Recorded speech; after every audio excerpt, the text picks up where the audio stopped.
3 civilians and wounded districts, cause in 20th and a man on December 20th in Bezludovka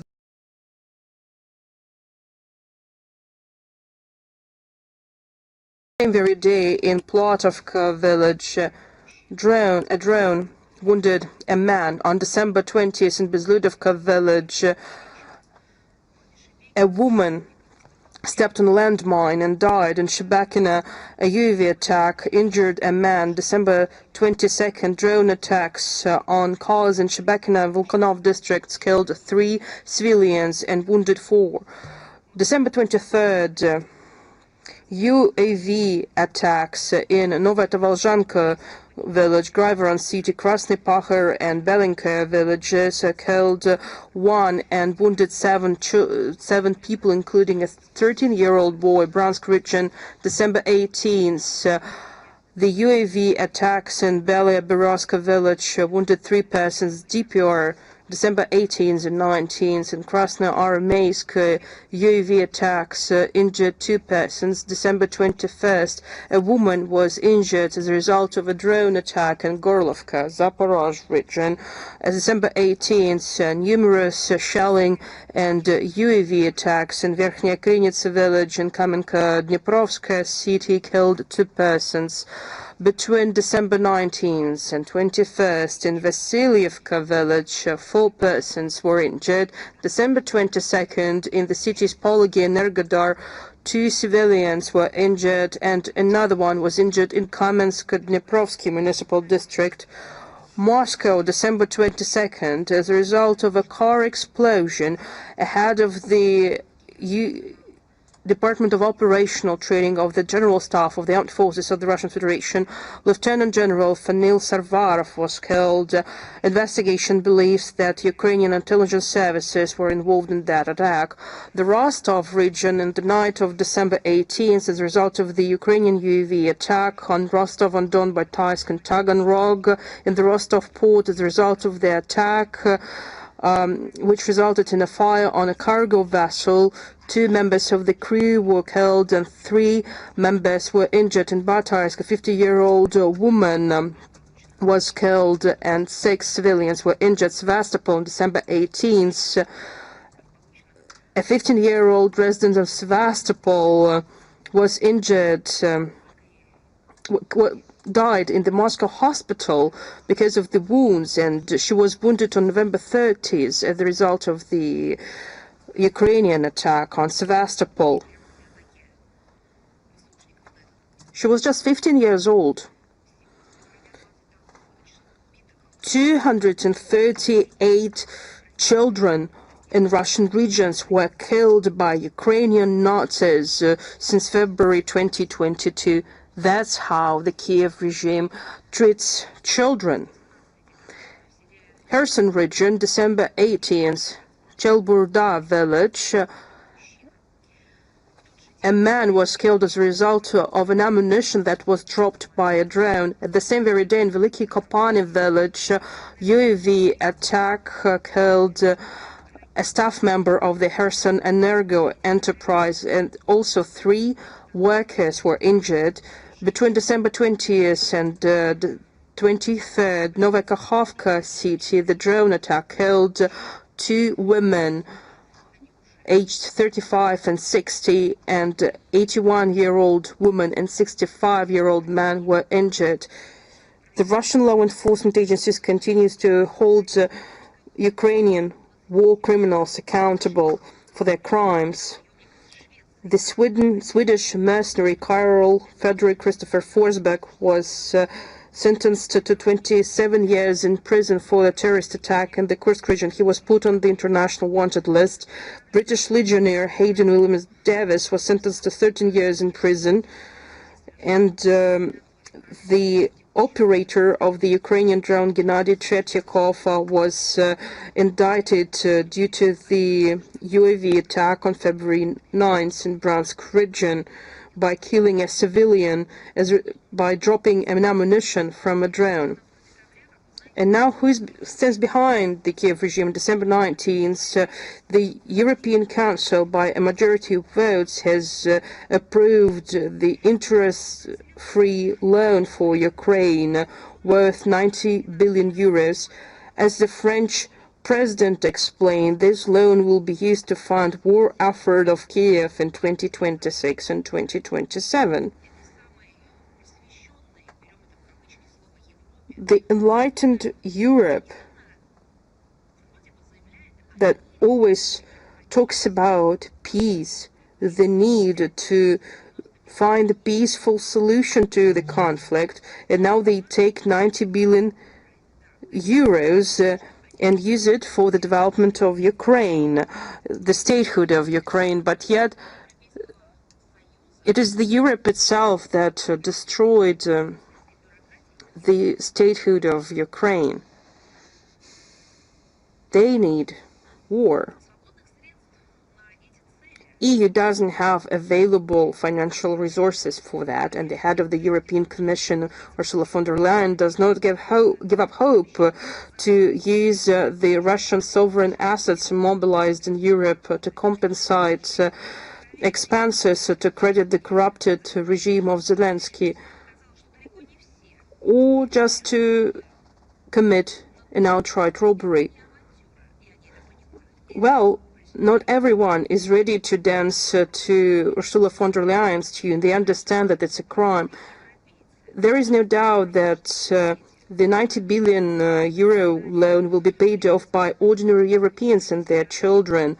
On December 19th, Politico, with reference to officials of the European Commission, explained that since 2028, EU taxpayers will have to pay 3 billion euros annually in interest through its 7-year budget until 2034. Interest payments will begin in 2027 and will cost around 1 billion euros. December 20th, Zelensky openly claimed that the Ukraine will, option A, gradually compensate EU funds, option B, until the payment is paid off, and option C, Ukraine is not going to pay off the loan. Yes, that's what he said, option C, that Ukraine is not going to pay off its debt. They claimed that they're going to pay off its debt once Russia is going to pay off its reparations. Well, I think everyone understands that reparations that Zelensky is talking about, calling them reparations, some obligations, it's not going to happen. Well, probably the European Union is going to listen to what Brussels heard from Zelensky. Probably the European Union should understand that these funds, 90 billion euros and other loans, will never be paid off by Ukraine. Probably they will take Ukrainian lands, Ukrainian property, Ukrainian resources, rare earth materials, rare earth metals, Ukrainian citizens, either dead or alive. We know what they do with Ukrainians in the West.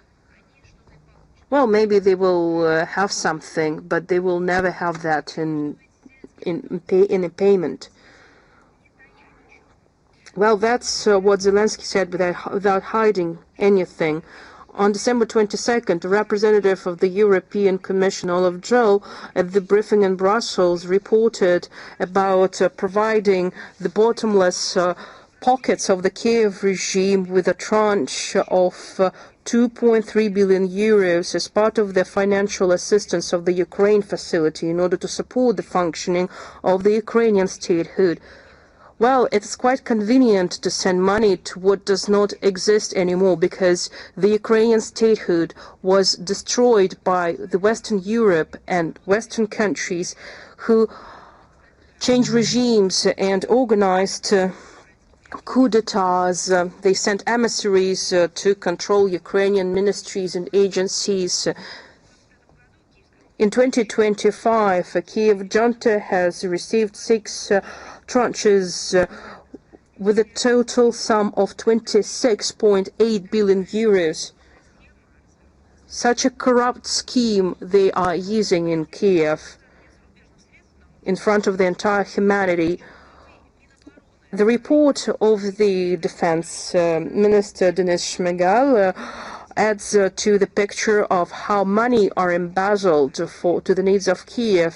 On December 16th, at the 32nd session of the Ukraine Defense Contact Group, Rammstein Group, he said in a patronizing way that the military assistance of the West in 2025 will amount to $45 billion. It will be the largest since 2022. At the same time, he made it clear that Kiev expects this assistance to be increased in 2026. The Office of the President believes that partners of the Rammstein Group are able to assume the half of the military budget of Ukraine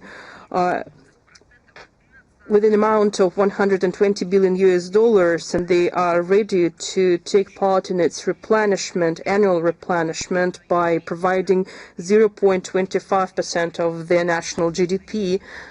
These calculations demonstrate that European allies of Kiev, primarily the EU and Great Britain, are not thinking about peace. They are just betting on the escalation with Russia and on the ongoing hostilities until the last Ukrainian. And they're not going to have any repayment of their debt. Again, as I said, they are betting on escalation and on the ongoing hostilities until the last Ukrainian, because money, that's all they need. What happens on the ground? What is the reality? The management of the European Union claims that the military needs of Kiev have transformed. Earlier, Kiev was interested in the short-term training, but now they need assistance in the long-term modernization and restructurization of national armed forces. To satisfy such needs in full, Europeans are exploring an opportunity to move a part of programs of the EU military assistance mission to the territory of Ukraine.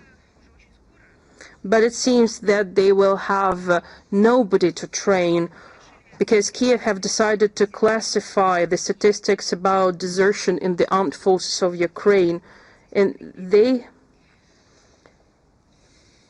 have classified the information.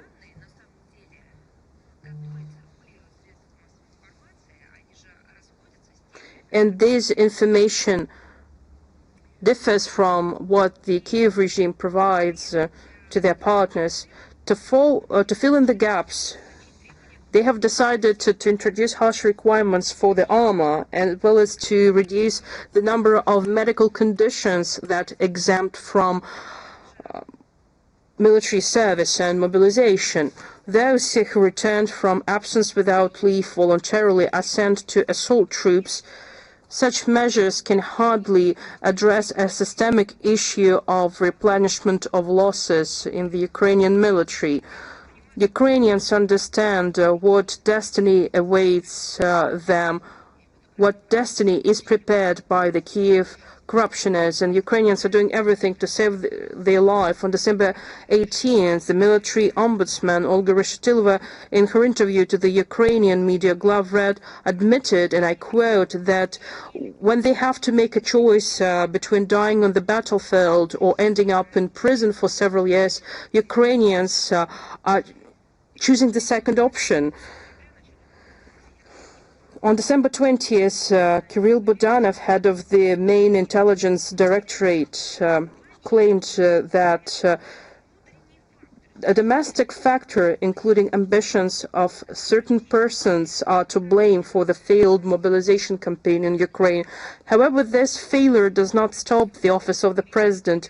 In the Croatian social media, we found messages that security and law enforcement agencies have a mission to tighten the screws and to summon 2 million people in the beginning of 2026, which will be equal to general mobilization in Ukraine.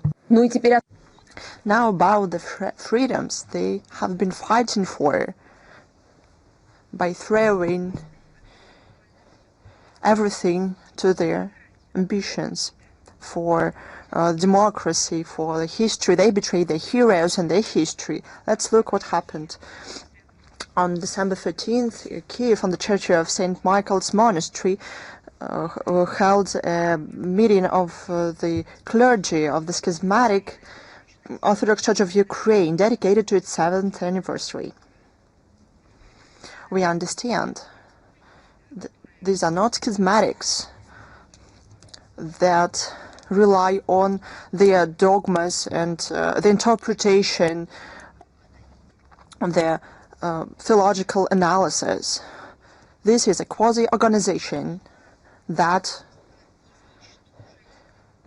wants to destroy the Orthodoxy itself and Christianity in Ukraine. What this church does has nothing to do with religions, with faith. According to the photos on the internet, this pseudo-religious structure doesn't have a lot of priests. There are some 40 people on the photos. They wanted to show something, and is the Metropolitan Epifani Demenko wanted to do as well. They are ostensibly former priests of the Ukrainian Orthodox Church who voluntarily transferred to this pseudo-church. They wanted only one thing from them: to campaign their former brethren in the canonic church to betray their faith and join the Orthodox Church of Ukraine. But they did not succeed, saying that the clergy of the Ukrainian Orthodox Church in majority of cases ignored the historic opportunity to reunite, as they say, timely. They wanted to do one thing, but did something else. This reconfirmed that the figures declared by the schismatics about mass transition of parishes of the Ukrainian Orthodox Church to them are not real. According to the official data, over the 7 years, more than 2,000 parishes of the canonic church voluntarily transferred to their church. Let's do the calculations, and we'll learn the real number of such transitions, that is 2 to 3%. However, the lies has long ago became a trademark of the Kiev regime. An example is the statements about tens of thousands of Ukrainian children that were ostensibly stolen by the Russian without any evidence. But the presidential office in Istanbul in July this year provided us with a list of 339 children that de facto reconfirmed their lies. And these lists did not meet the requirements that they declared themselves. The above-mentioned meeting of the Orthodox Church of Ukraine is also interesting because it shows the inability, even with the help of the authorities, to become a single, as they said, national church in Ukraine, in the country. Amid this, we noted the day of action of Orthodox Christians and supporters that took place in Washington on December 16th. some 200 believers and representatives of the American Orthodox jurisdictions and human rights defenders held public rallies and meetings with the US Congress members to attract attention to outrageous persecution of the Ukrainian Orthodox Church by the Kiev regime. It was supported by the congressmen from the Republican Party, Anna Paulina Luna, and the Ukraine leader of the Young Republicans, a representative of Society of St. John of Shanghai, Katrin Whiteford, president of New York Young Republicans Club, Stefano Forte. They enumerated the crimes of the Kiev regime against the canonic church and questions the finance support of the Zelensky regime that tramples upon the religious rights and freedoms. The American authorities talked about freedoms and liberties for several years. It is quite likely that the growing concern of the international community with the situation with religious freedoms in Ukraine prevented the attempts of the presidential office to force the legal ban of the Ukrainian Orthodox Church. The regular session of the Sixth Appeal Administrative Court of Kiev on the case initiated by the State Service of Ethnic Policy and Freedom of Conscience of Ukraine to stop the activities of the Kiev Diocese of the Ukrainian Orthodox Church and forfeit its property was rescheduled until further notice. On December 16th, the Supreme Court of Ukraine refused the appeal of the service, who wanted to overthrow the refusal of the courts of the first instance to arrest the property and assets of the Kiev Diocese. On December 18th, the session of the appeal court on the case initiated by the Culture Ministry of Ukraine to expel monks of the Ukrainian Orthodox Church from the Kiev flora of the caves was rescheduled until further notice. On December 19th, the Ukrainian media reported the decision of the Kiev City Council to take down 15 facilities and certain elements to do with history and symbols of the Russian and Soviet policy. But what was included in the list to take down? What future generations in this country cannot see? They are the memorial plaques to Pyotr Tchaikovsky. Probably this is something very bad. Children in Ukraine should not know what classic music is and who wrote it. And to learn anything about this outstanding representative of culture. It is impossible to imagine classical music without Tchaikovsky. In Ukraine, they not only can imagine this, but they do everything they can so that the future generation have no understanding of who Tchaikovsky is. The memorial plaques to Anna Akhmatova will be taken down as well. I wonder whether they read Akhmatova's poems, her poem Requiem, for example. Her poems are very tragic. I wonder whether people in Ukraine who make such decisions have ever read it. The fact that Mr. Klitschko can read, well, we can guess that. But has he read Akhmatova before making such a decision?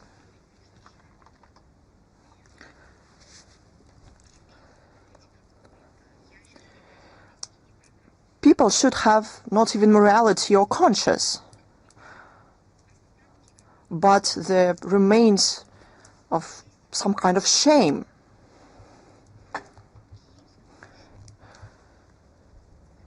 But the Kiev regime embarrass themselves in the eyes of the whole world. Who else the Kiev regime does not like? Mikhail Glinka, Dmitry Manuilsky. They shouldn't be known to Ukrainian citizens. The memorial plaque to Viktor Vasnetsov will be remade to remove the word Russian from it. A symbolic sign, Kiev, the hero city, will be taken down. But here I see the logic, because under the current Kiev regime, Kiev cannot be considered a hero city. But Kiev will be given this name again. The spirit of heroism will return to Kiev.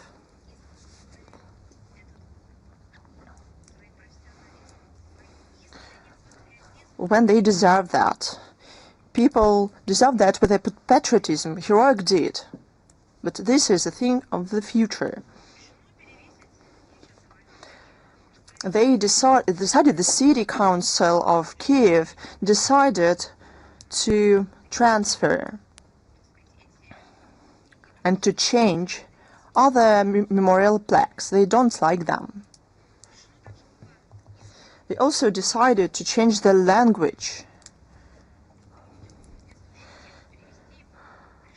and the inscription into Ukrainian. I'm talking about the monument to soldiers liberators at the St. Michael Hospital. They want to change the years of the war, 1941-1945 to 1939-1945, and the title, and they will change the title as well. The decision has already been made. The Kiev thugs do not like the words "the Great Patriotic War," and they stopped hiding it. They want to change it to World War II.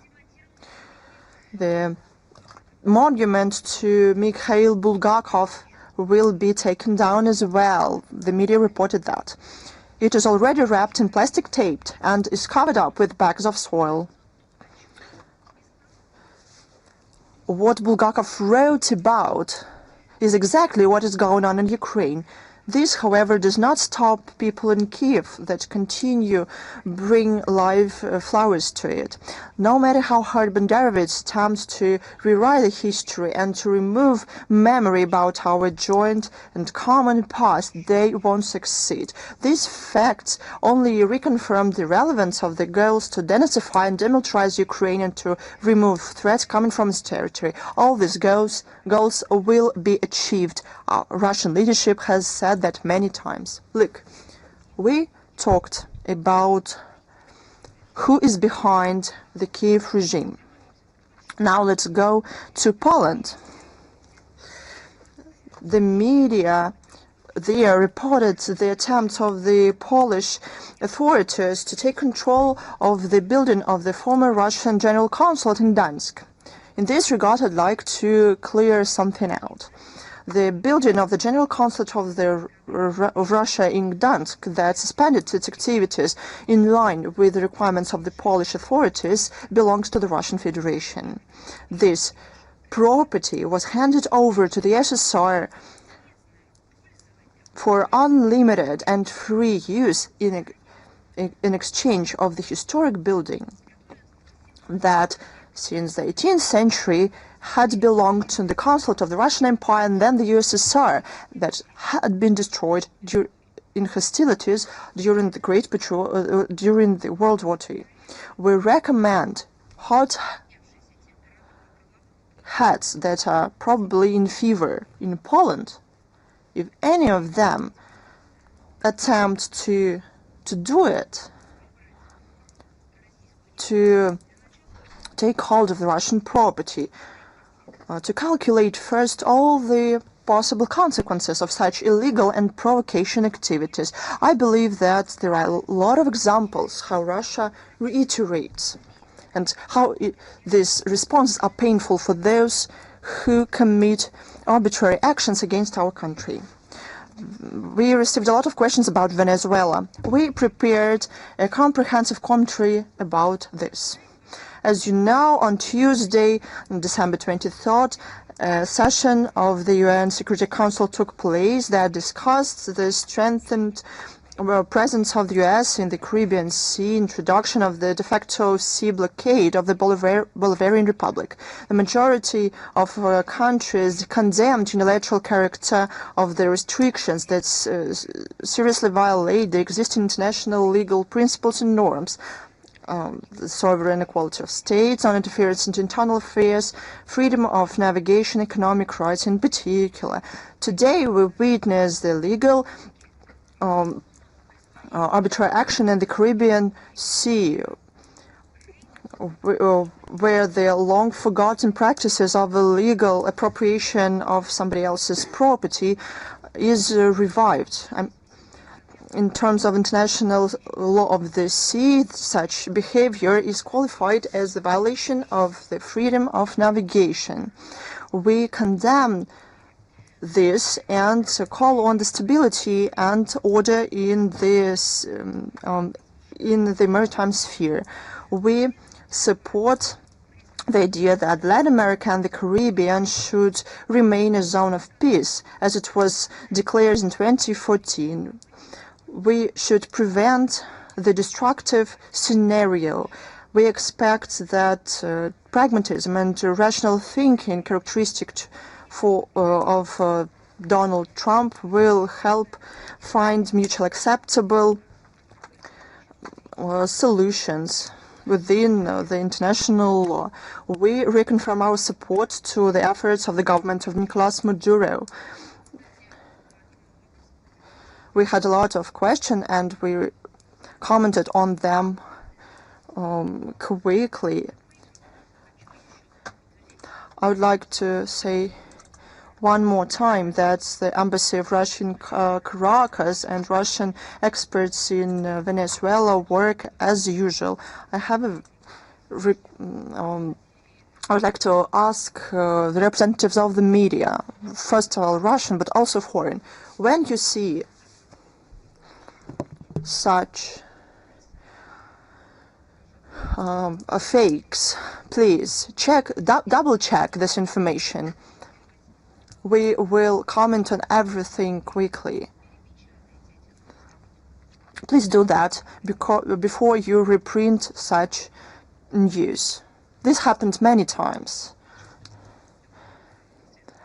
And because the Western media behaves unethically, please let's respect the truth. We talked about the legal arbitrary action that we are witnessing in the Caribbean Sea. The EU could have shown their principled thinking, their consistent approach to the respect of the international law, as their role of controlling everything and everyone.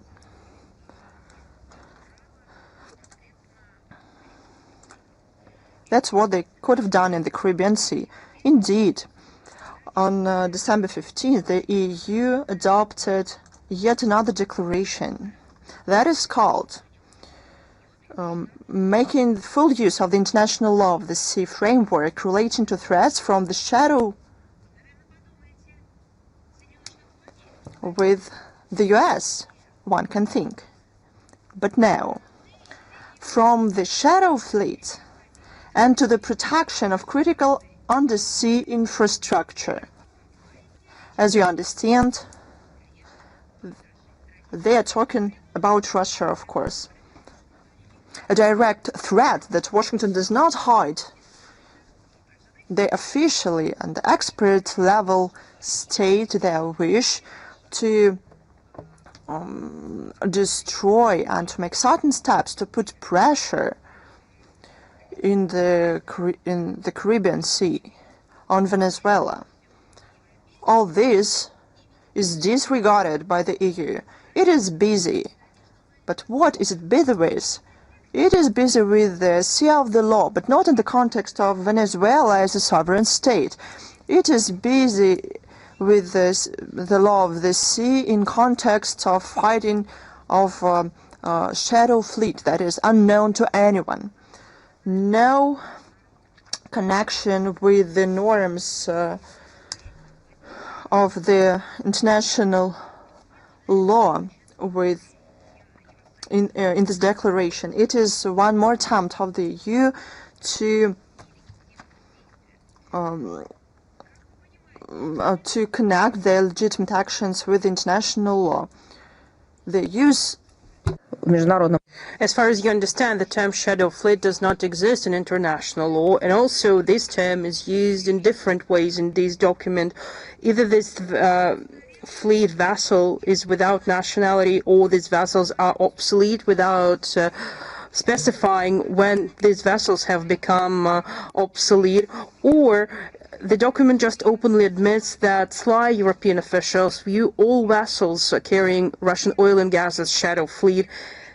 They do not pay attention to the fact that such vessels carry the flag, or that these vessels are not obsolete at all. This is just a mixture of senses and meanings. This is an absolute cynical attitude and interpretation of international law and reality. The declaration clearly demonstrates that without international legal way to arrest vessels on the high seas and in the exclusive economic zone, in defiance of the freedom of navigation, the European Union intends to distort international law of the sea, tailoring it to their own narrow interests and needs, as well as to contribute to the adoption of new absurd documents harmful for the entire system of the law of the sea. The founder of the theory of the freedom of the seas, or mare liberum, the Dutchman Hugo Grotius, would be strongly surprised by how the current generations are trying to adjust the mare liberum concept to the selfish interests in order to justify their own illegitimate actions. The Western Europe, Italy in particular, holds the conference on the international law of the sea, taking into account all the difficulties and issues that exist in migration. They're closely linked to this topic because refugees or people who are living northern Africa are fleeing towards Europe via the Mediterranean Sea. That's why this issue is a part of the law of the sea. I think that at such conferences they need to address the quasi-legal term shadow fleet. I think that they need to have roundtable discussions. We will gladly listen to their logic, and we will be happy to understand how they could explain the usage of such term. But actually, it's quite understandable, because in the same manner, they have established the anti-Iraq coalition, because such banditry cannot be legitimized by international law. It cannot legitimize what atrocities the West committed in Iraq. Instead, they just create coalitions in order to act by passing international law in an attempt to legitimize their actions.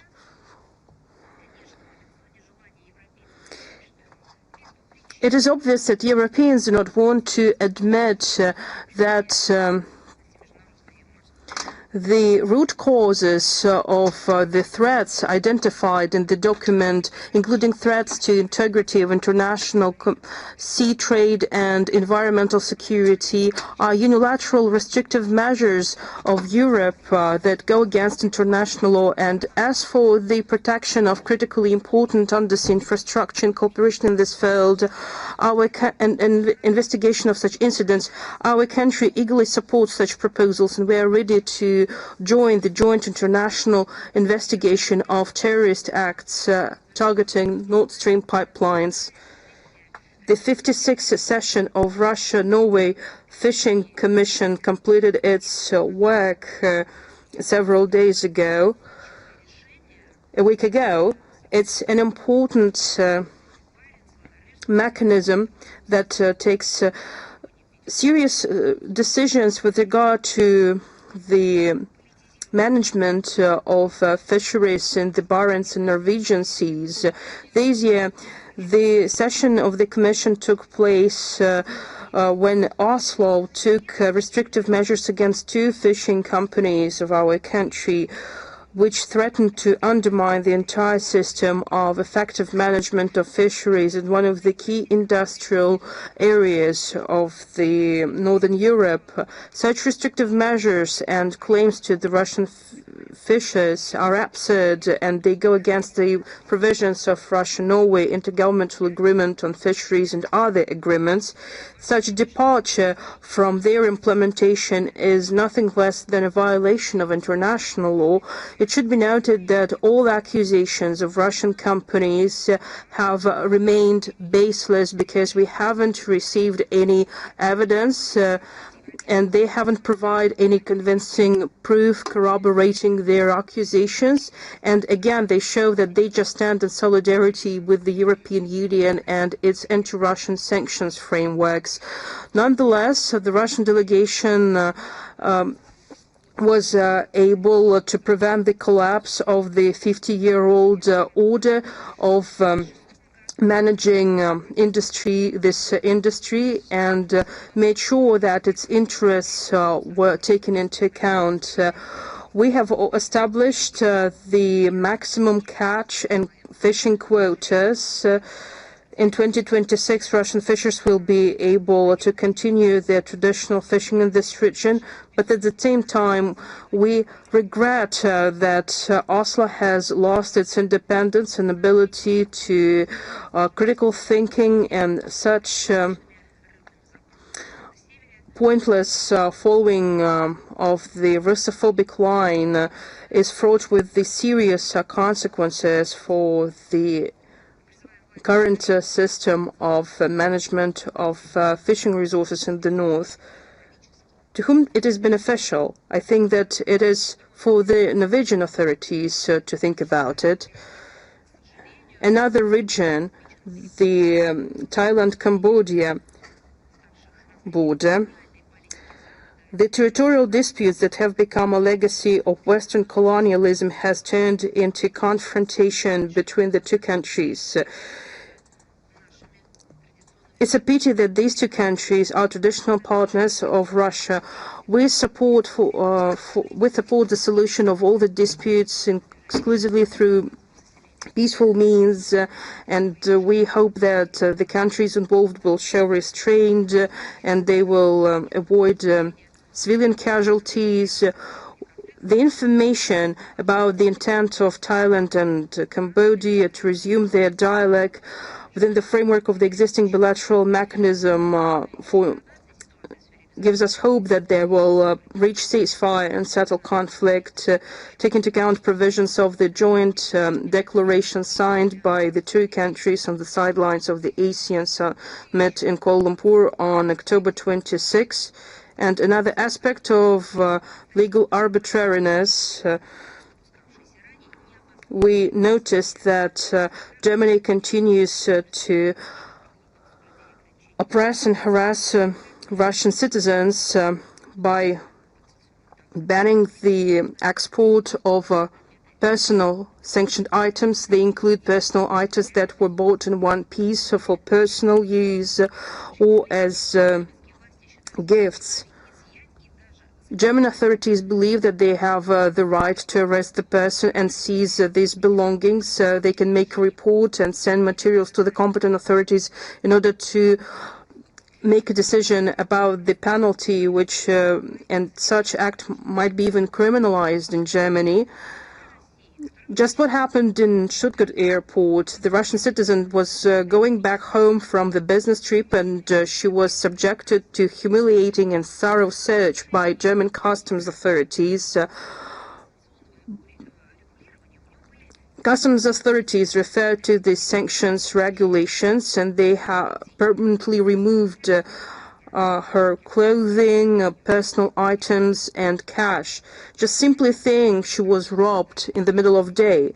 And they tried again to legitimize their actions because of the bureaucracy. She was late for her flight, and in order to go back home, she had to buy tickets for another flight, and the customs officer didn't hide his enmity towards this Russian citizen. He showed abusive behavior and was shouting at her. In conclusion, customs authorities recommended her to apply to court if she believes that her rights were violated. Just imagine that if you say in Germany that a boy is a boy, a girl is a girl, that there is no third sex, third gender, that 133 genders do not exist, that's just a change in psyche. They will say that you're intolerant.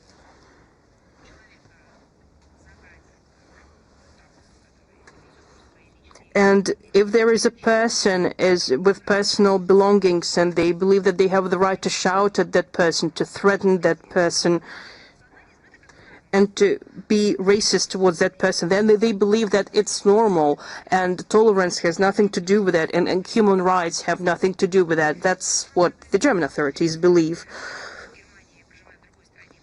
They perfectly understand that since she does not live in Germany, she wouldn't initiate court proceedings in Germany, and we have no hopes that German courts will have an unbiased and comprehensive consideration of her case. Consular officers of Russia asked German authorities to explain the situation and to say where her belongings were, but these authorities did not reply to their request. Such incidents are not singular. Similar incident took place in the Munich airport, and it happened with the Russian football player and coach of the Zenit football club, Sergei Semak. Again, these are not singular cases. Germany, in fact, has turned into a territory of legal arbitrariness for Russian citizens, for Russians, for ethnic Russians. Civil rights, like the inviolability of these rights that they like to talk about, but these are just mere words, empty discussions when something happens to Russian citizens in Germany. These German law enforcement officers turned into punishers who harass Russians with obstinacy. We call on Russians to avoid visiting Germany without any urgent reason, and so this recommendation was published on the official resources of the Russian Foreign Ministry and the Russian diplomatic mission. And these problems are obvious, they exist, and our question to the German authorities: are they going to address their own issues, or they believe that everything is okay? I just recall the history of Germany had some moments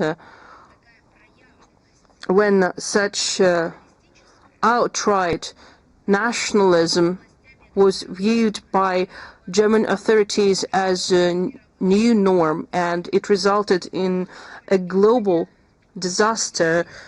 Well, not only Germany, there are satellite states who are behaving in the same way.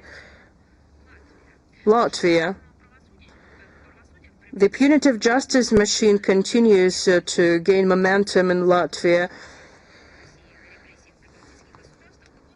No sooner had the Russian Foreign Ministry published a commentary about repressions in the Baltic countries than a new deplorable fact emerged. On December 17th, in Latvia, a vice president of the Russian community and longest-serving chairman of the Coordination Council of the Russian compatriots in Latvia, historian, publicist and teacher Viktor Gushin was arrested. For many decades, this person has played a prominent role in the Latvian public life, and he has been realizing exclusively humanitarian projects in education, awareness raising and preservation of the Russian language, culture and history.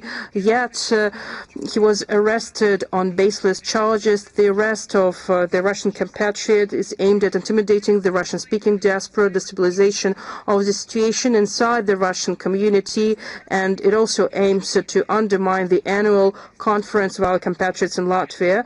By following the example of the so-called heroes from the Waffen-SS, the Latvian authorities make an active use of the Gestapo-style methods to fight against the dissent, and it's clear that their persecutions target the Russian-speaking populations. The key moments of the terror that is waged by the Baltic countries is reflected in greater detail in the 80 years after the Great Victory. Europe has once again fallen in the shadow of Nazism. A report that we published in April, as well as in the second joint report of the foreign ministries of Russia and Belarus on the human rights situation in certain countries. You will find all the links to these documents in the text version of the briefing. The illegal arrest of Viktor Gushin could be once again unequivocally described as an act of repression and political persecution. We continue to uphold the rights of our compatriots and the rights of Mr. Gushin at all relevant international platforms. Well, we have some good news for you. To promote the Russian language and culture, in November and in December, with the assistance of the Russian Foreign Ministry and Defense Ministry, to mark the 80th anniversary of victory in the Great Patriotic War in 1941-1945, the Russian embassies in Guatemala, Costa Rica, Paraguay, UAE, Zimbabwe, Madagascar organized concert tours of the Alexandrov Academic Song and Dance Ensemble.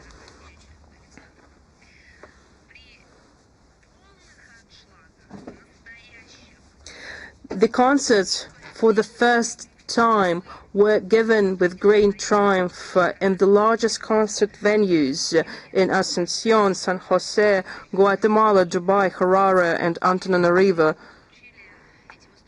It has received huge coverage in media space, and it received also high acclaim among viewers, in particular local government authorities, armed forces, diplomats, cultural figures, public figures, and compatriots.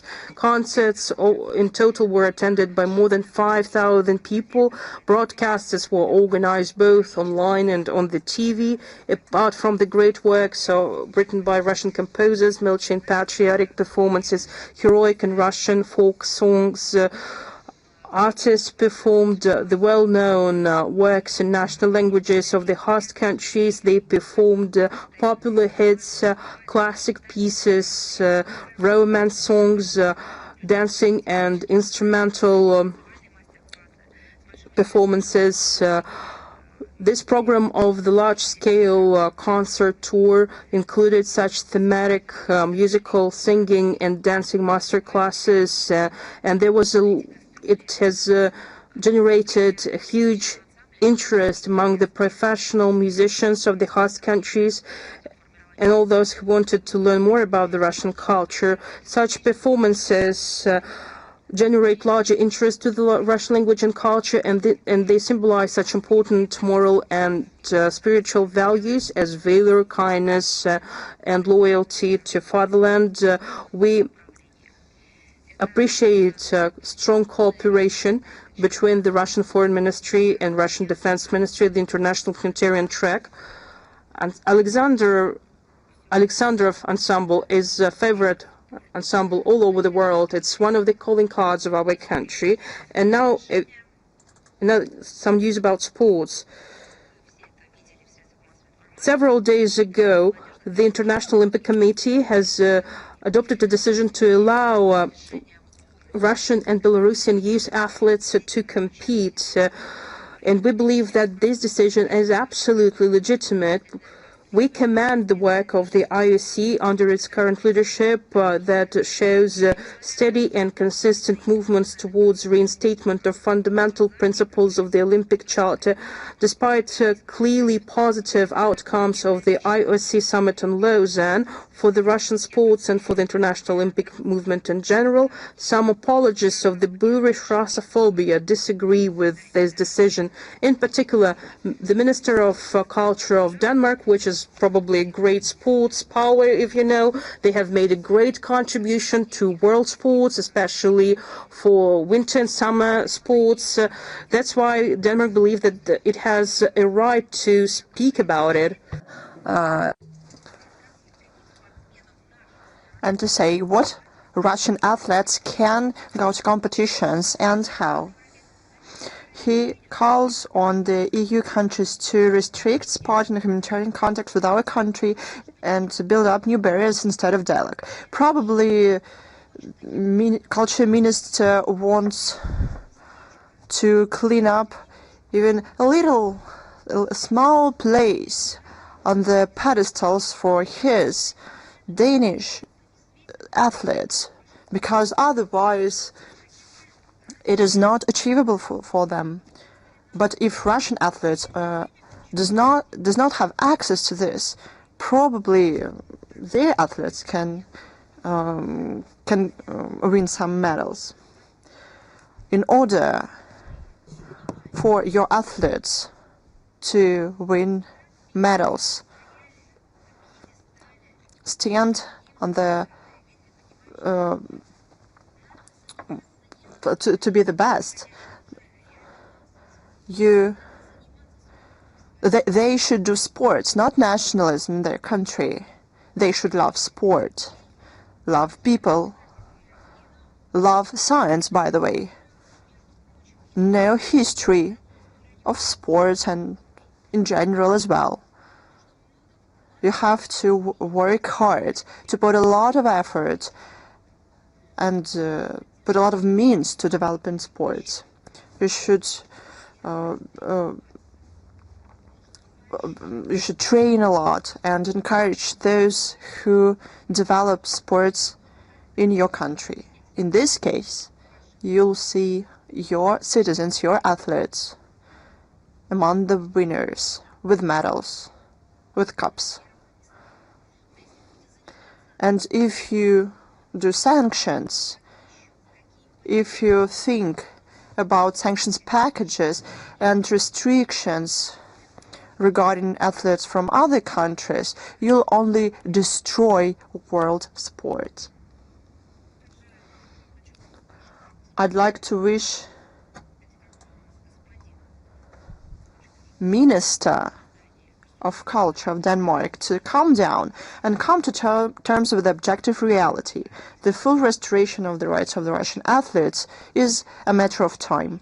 From our side, we'll continue to work actively on this track. On December 17th in Maputo in Mozambique and on December 18th in Lusaka, Zambia, held ceremonies to hand over the food aid. It was participated by the ambassadors of Russia to these countries. For the population of Mozambique in need, we supplied 70 tons of sunflower oil. Similar cargo was 93 tons, as well as 648 tons of yellow split peas arrived to Zambia. Our humanitarian support to the African continent is aimed at facilitating the most vulnerable social groups. Russia will continue facilitating finding solutions to social and economic problems of the African countries.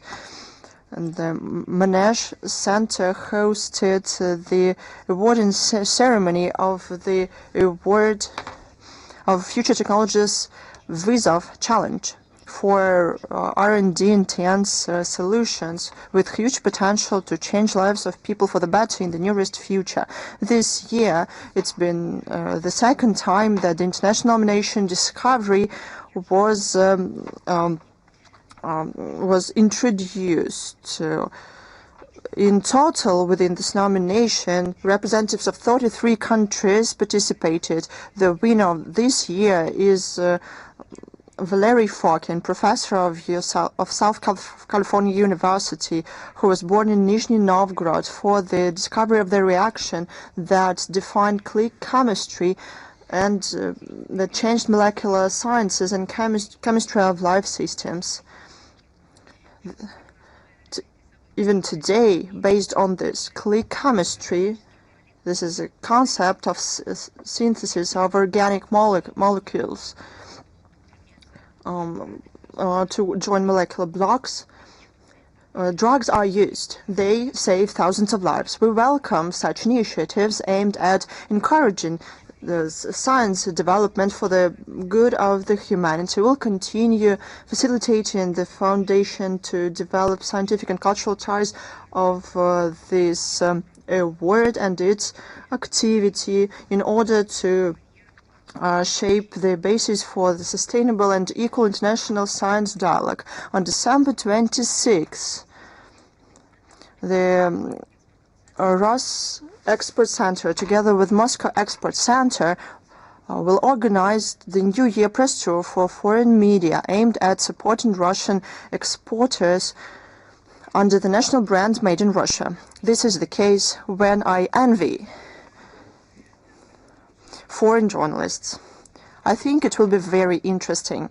Within the tour, journalists will have a unique opportunity to visit modern productions in Moscow, see the technological processes, and talk directly to the exporters. The program provides for the visiting of leading Russian companies, including the production of food products exported abroad, the laboratory equipment, cosmetics, and fashionable clothes, as well as factories and enterprises of lacquer painting and Christmas toys.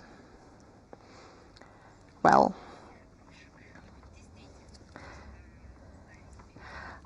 I'm very envious right now.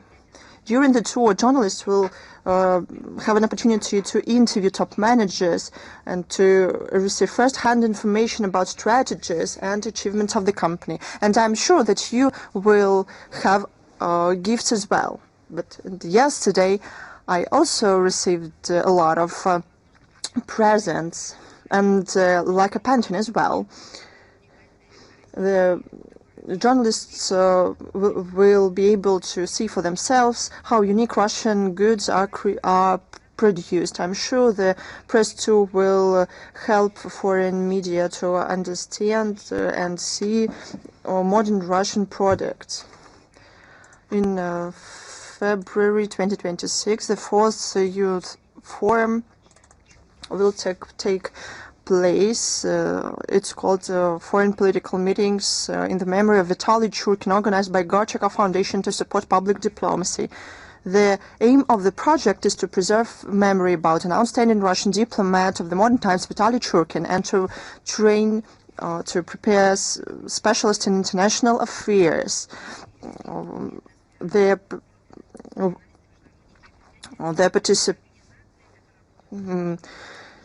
We invite young specialists between 18 and 35 years old to participate. The central topic of the forum, diplomacy amid hybrid wars.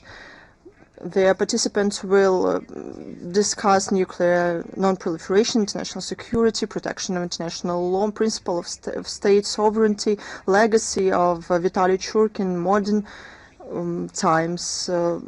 The program provides for lectures and round tables with participation of statesmen and political figures. Applications are accepted until January 21st, 2026. Detailed information will be available on the website of the... A woman stepped on a landmine and died in Shebekina. A UAV attack injured a man. December 22nd, drone attacks on cars in Shebekina and Volkanov districts killed 3 civilians and wounded 4. December 23rd, UAV attacks in Novatovolzhanka village, Grivoron city, Krasny Pahar and Belenka villages killed 1 and wounded 7 people, including a 13-year-old boy. Bryansk region, December 18th. The UAV attacks in Belia Beroska village wounded 3 persons. DPR, December 18th and 19th. In Krasnoarmeysk, UAV attacks injured 2 persons. December 21st, a woman was injured as a result of a drone attack in Gorlovka, Zaporozhye region. December 18th, numerous shelling and UAV attacks in Verkhnya Krynytsa village in Kamenka-Dniprovskaya city killed 2 persons. Between December 19th and 21st, in Vasilievka village, 4 persons were injured. December 22nd, in the city's Pologi and Nergodar, 2 civilians were injured and another one was injured in Kamensk-Dniprovsky municipal district. Moscow, December 22nd, as a result of a car explosion ahead of the Department of Operational Training of the General Staff of the Armed Forces of the Russian Federation, Lieutenant General Fanil Sarvarov was killed. Investigation believes that Ukrainian intelligence services were involved in that attack. The Rostov region, in the night of December 18th, as a result of the Ukrainian UAV attack on Rostov-on-Don by Taisk and Taganrog, in the Rostov port, as a result of the attack, which resulted in a fire on a cargo vessel. 2 members of the crew were killed and 3 members were injured. In Batarsk, a 50-year-old woman was killed and 6 civilians were injured. Sevastopol, on December 18th, a 15-year-old resident of Sevastopol was injured, died in the Moscow hospital because of the wounds, and she was wounded on November 30th as a result of the Ukrainian attack on Sevastopol. She was just 15 years old. 238 children in Russian regions were killed by Ukraine.